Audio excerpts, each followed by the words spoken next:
Good afternoon, people.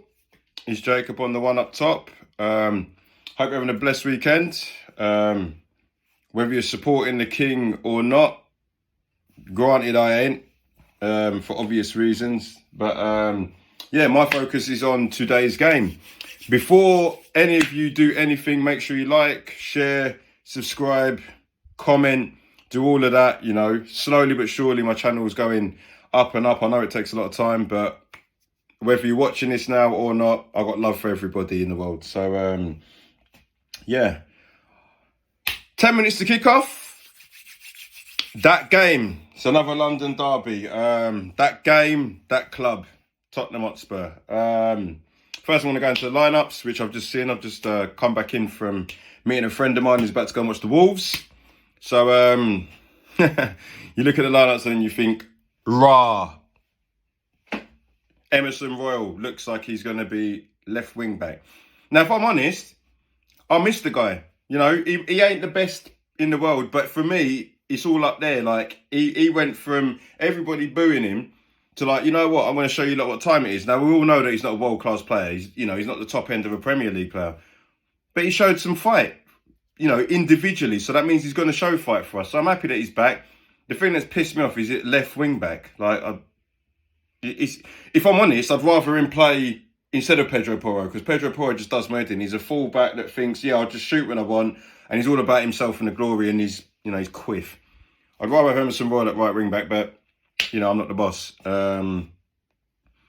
We have got. Let me have a look, man. I just realised something. No Eric Dyer. Now everybody is crying about Eric Dyer, and I think me included. But in that position, I don't think we've got anybody better. I think Eric Dyer is the only person that I can see in this squad that can actually play in that position. Real talk. Because Longley doesn't fill me with confidence. I think he's far too composed. I don't know. He's better on that left-hand side. But we've gone with Longley through the middle, Romero, Davis on the left-hand side, Emerson Royal left wing-back, Porro right wing-back, Højbjerg and Skip, obviously. Son, Richarlison and Kane. I feel Richarlison has earned his place, not for the celebration, the premature one, but he just shows a bit of fight. For me, at the minute, we're that bad that I just want players that are going to fight. I don't care what you're like on the ball, if I'm honest. Are you going to show that you give a toss? And, I look at that team there. Ben Davis gives a toss. Emerson Royal gives a toss. Richarlison gives a toss. Harry Kane forever gives a toss. Fraser Forster gives a toss. And shout out Fraser Forster, because I'm so happy that Lloris is out for the season. I reckon it's a load of rubbish and Lloris isn't going to be here, but good. Catch you later, mate. We go to Crystal Palace. We got Zaha, Olise and Ayew as the front three. Especially on their wings. I rate them. I really like Michael Olise. Left foot. Absolutely wonderful, and I'm an advocate for a left footer for obvious reasons that I'm a left footer myself. Left footers do a thing. Zaha, he'll be looking at Pedro Porro thinking, right, cool. And I was just, it's one of the ones. If Pedro Porro gets rinsed out within 5 minutes, he's going to get rinsed all game. That's how he does it, and that's how Zaha does it. They've got Eze, Schlopp, and Doucouré. Mitchell at left back. A left back that I actually rate. I'd have him at Spurs all day instead of Emerson Royal in that position anyway. Gay, Anderson, Ward and Johnston in goal. It'd be a tight affair. It's one of those ones where if it was at Sellers Park, I'll be a bit more... But we haven't really got much to play for. I think the only thing we're playing for is making sure that we're in the Conference League. So, if we got the last few games, if we're gonna win them all, win them. If we're gonna lose them all, lose them all. Because I'd rather finish 5th or 6th or 8th, not 7th. I don't want to be in that dead cup. To be honest, I don't want to be in any cup because Tottenham ain't going to win them, are they? So it doesn't really matter what trophy we're going to be vouching for, because our owners don't care. Our players ain't good enough, and nor our managers. So, yeah, I'm going to do it quickly. If I'm going to go with a score prediction, I would probably go with... I'm going to go with my heart and head again, which is what I tend to do. So... if I go with my head, a 1-1. I just think it could be a draw. And if I go with my head, honestly, Palace have been on a good run with under Roy Hodgson. So if I go with my head, 2-1 Palace.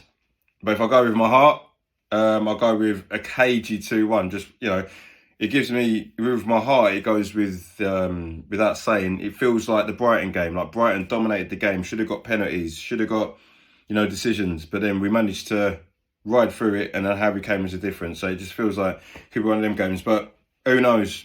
I had a feeling that we might get a result in Newcastle and got spanked 6-1. So we'll see how it goes. See you at half time. Yes, people, it's half time.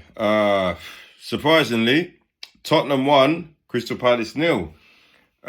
Surprisingly, I'm content because it's not even about the scoreline or anything like that. It's just realistically, the players collectively ain't good enough, are they, to compete with the top boys anyway. It depends what your aims are. So if you're going to be a mid-table side, they're good enough for that, but they're not good enough to challenge with the elite. But half the job is fighting, and that's what I saw for a lot of the game. There's times where there was passes that were dead. There was times where, the ball would go out for a throw-in and stuff like that. But,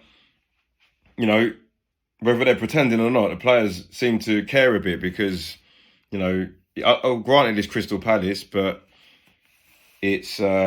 I just want to see fight on the pitch. And if you've got fight on the pitch and then you bring the quality in with that, then that's when you win stuff. You look at Man City, when they've had to dig in, they've gone and won the game. When they've had to play it nice, they've won the game.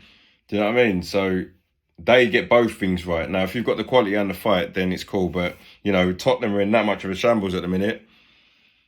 Let's get one thing cleared up first. Let's get the fight in there first and then bring in the qualities. So, Palace didn't really show too much ambition. They showed a bit, they got in a few times, shout out Michael Elisa. I think that guy's an absolute baller, like left foot wand, you know what I mean? But,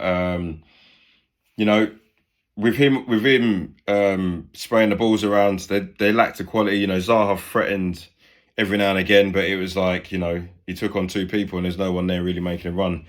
Palace lack a centre-forward. Centre-forward in this game that's scoring 10, 15 goals a season, Tottenham probably had a bit more problems. But, when it came to us, when I looked at the lineups, I thought we were playing a 3 at the back, but we weren't. As soon as the game started, I realised we were playing 4-4-2. You could tell the players ain't really worked on it long. They haven't done because we haven't played a 4-4-2 for ages. Sometimes Kane and Son couldn't really connect to anything because Richarlison's in the middle of them both. The three forwards effectively didn't know what to do really, but at least they fought. And one forward that knew what he was doing was Harry Kane. I mean, like, the guy's different, man. Like when he flicked that ball up and played it out, I thought he was trying to play in Richarlison at the time. So I thought, like, what sort of pass was that? And then as soon as he found Pedro Porro, I thought, if he swings that in, this is going to be a goal. I just know it. And it happened. So, that's the mark of a world-class striker. If you think Harry Kane's not world-class or elite, you're an absolute idiot. For me, it's not even me putting my Tottenham hat on. If Harry Kane was playing for Man City, I reckon he scores more goals than Haaland, because Haaland don't score that many goals in this team. Harry Kane's still, I'm not saying he's going to finish above Haaland, because that's impossible. But, you look at what Harry Kane's doing in this team. This is like one of the worst teams I've ever seen at Tottenham. And he's what? I don't know how many goals. I think it's like 8 goals behind him or something. So you're telling me Harry Kane wouldn't score an extra 8 goals on the form he's on playing for Man City? De Bruyne would give him 8 goals alone, let alone the penalties that he'd be taking. So he'd be taking the piss at Man City. So even me putting my Tottenham hat on, because my Tottenham hat's been it's been off more often than not because they stress me out. But the guy's just the best. Don't care what no one says, man. In terms of being a complete forward, he is. Haaland's a monster, but Harry Kane's just class with it. So, the debate's always going to be there. But, I look at Harry Kane and think to myself, take him out of this team, what's going on? So, we'll see how it goes. Second half, I'm content. I'm not going to sit there and say Tottenham are going to win. I'm not going to sit there and say I'm over the moon. But, I just want to see some sort of effort, some sort of plan. And you can kind of see with Ryan Mason, even though he changed a few things, he's not a top-level coach, but at least he knows what he wants because he's a Spurs fan. So, I'm not going to gas it and start talking about like Ryan Mason permanent and that, but at least he's doing what Tim Sherwood did.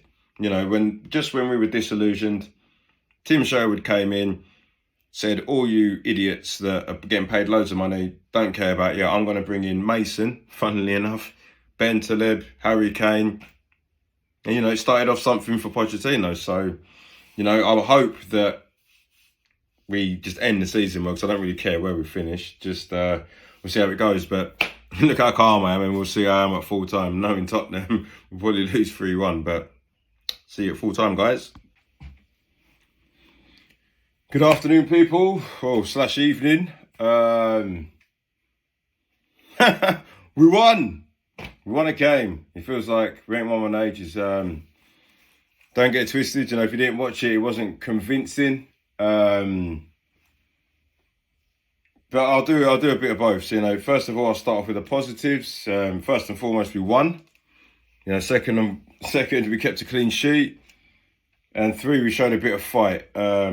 As I've said on every video, I think that the difference between us being relegation candidates or mid-table team to, you know, being in European places is Harry Kane, and he showed again today in that goal. Like, not many centre-forwards in Europe, one, see that pass out wide when Richarlison's clearly through, and 2, get on the end of the cross. Like, great goal. You know, it's one of the ones in terms of being a centre-forward. That's like, it was kind of old schoolish centre-forward, you know.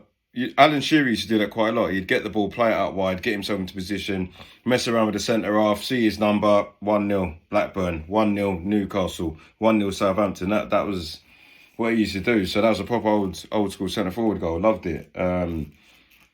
What other positives are there? Son looked a bit more lively, if I'm honest. You know, Son looked a bit more like himself. You know, when he come off for once, I wasn't clapping that he's come off and I've had enough of him. I was more clapping like, you know, good effort. And that's what I want to see from the players, you know what I mean? And I'm sure a lot of Tottenham fans out there, football fans in general, you just want to, you know, whether you win, lose or draw, if you lose the game and you don't feel that your team's put effort in, it's the worst, you know. I'm not saying I want to lose every game, but as long as there's running around, as long as there's a plan and there's a bit of effort and a bit of drive and a bit of common sense towards the direction that the team or the club is going in, then it doesn't matter what club you are, when you set your stall out, whether you're Burnley, Tottenham, Stevenage, Sheffield United, it doesn't matter. If you believe that the ownership, the management, the players, or at least one of those aspects sees what you're trying to do, then it's a good thing. And then when you get all of them on lock, you become a team like Liverpool, for instance. Liverpool had everything on lock. That's why they were winning. That's why they won everything, because the manager was there, the owners understood it, the players understood it. That reciprocated to the fans, and then you got to the point where if you went to Anfield, just on the fans alone, you knew you'd lost. So you know, Tottenham are a long way from being anywhere as a type of Liverpool thing. But for me, like I said at half time, if you tick off everything that you need to do to be a successful club, you become a successful club. So if you've got a team that wants to fight, if you've got an owner that wants to fight, if you've got a manager that's got to fight and he's got a plan with that, along with the quality and the input of finances, what possibly can go wrong? But we've got one person that'll make it go wrong. So, yeah, it's one of the ones I haven't really got much to moan about, really. If I'm going to go to the negatives, there is players that individually you think to yourself, you need to rein a few things in, like Pedro Porro. He's a character, isn't he? He's a bit of a strange one. Like, I believe that because he's under so much pressure to perform, he does erratic things. Like, there's times where you think, yeah, go on then, shoot, and he'll go and pass it. And then there was another time, I think Palace nearly scored off the counter-attack for something that was just a basic pass. You know, it was a pass that he should have completed, but on top of that, there was a few other options in case it was dangerous. He was out of position, so he should have played it safe. Didn't play it safe, and then 2 touches and Palace were, you know, in with Zaha down his flank because of his misplaced pass.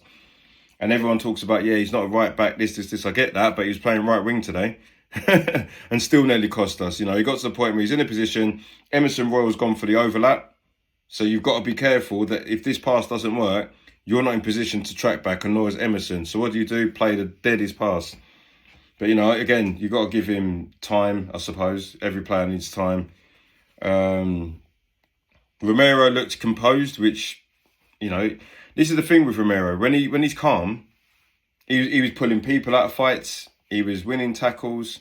He's just a calm character today. I ain't really got anything to complain about. Like, most people would have put a bet down on Romero getting booked today, but he didn't look anything like it. Him and Longley, like I've said before, if they've got composure between the two of them, then you keep a lot more clean sheets, or basically concede a lesser amount of goals. Again, without Perisic, Ben Davies isn't great, but at least I believed on that side we're going to defend, and Ben Davies did okay there. Going forward, he's not the greatest, but, as far as I'm concerned, if you're playing left back, just try and cross if you can. Just make sure that you don't let your man in. And he did okay against Michael Elise. The rest of the team, okay. Like, Richarlison, I feel sorry for him because no matter what, he's not being played in his position. Højbjerg and Skip did what they were supposed to do, and I think they would have felt a bit better playing in a 4-4-2.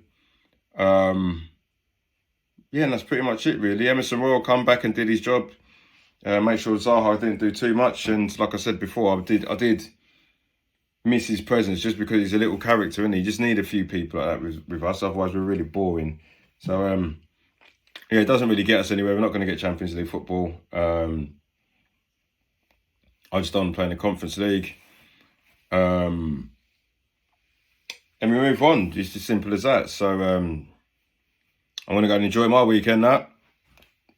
There's not much else to say on that, really. We did what we were supposed to do. No complaints. And normally I've been complaining for so many times, I just don't know what to say now. So onwards and upwards, I suppose. Congratulations to Ryan Mason on his first win. I'm going to enjoy the Liverpool game now, see what happens there. Like I said at the beginning of the video, make sure you like, share, subscribe, comment, do all of that.